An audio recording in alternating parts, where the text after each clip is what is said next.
pa nung iPod o MP3, wala pa nung cable, wala pa nung cellphone, wala pa rin CD o DVD, meron lang Betamax. Sa Jingle Magazine, natutong mag-gitara, sinifra ang mga kanta sa kaset at plaka.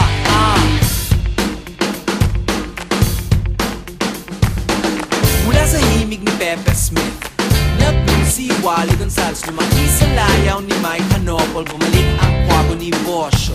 Kumusta mula sa Maria Capra, umistambay si Heather sa bahay ni Gary Granada, nagbagong lumad ni Joey Ayala.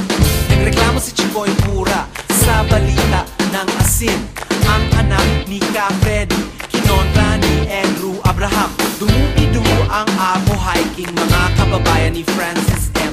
Peputi nga sa hotdog, no si Balasi Sampagi.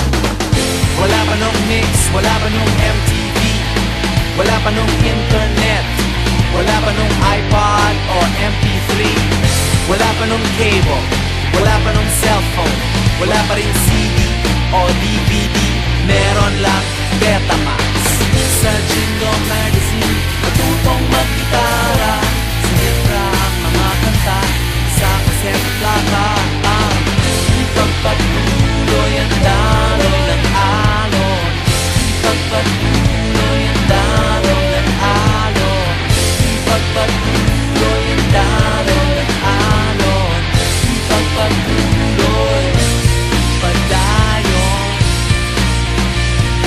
Baby, baby, Ricky J, musikahan ni Ryan Ryan, umiskul kukul kay Tito Vic and Joe, sumayaw sa VST, umataw kay Gary V, bumilad sa balad ni Martin Rivera, request sa DJ ni Sharon Cuneta, nangako sa'yo si Ray Valera. Salamat sa Tadon, ang tatay ko si Jack Sikat.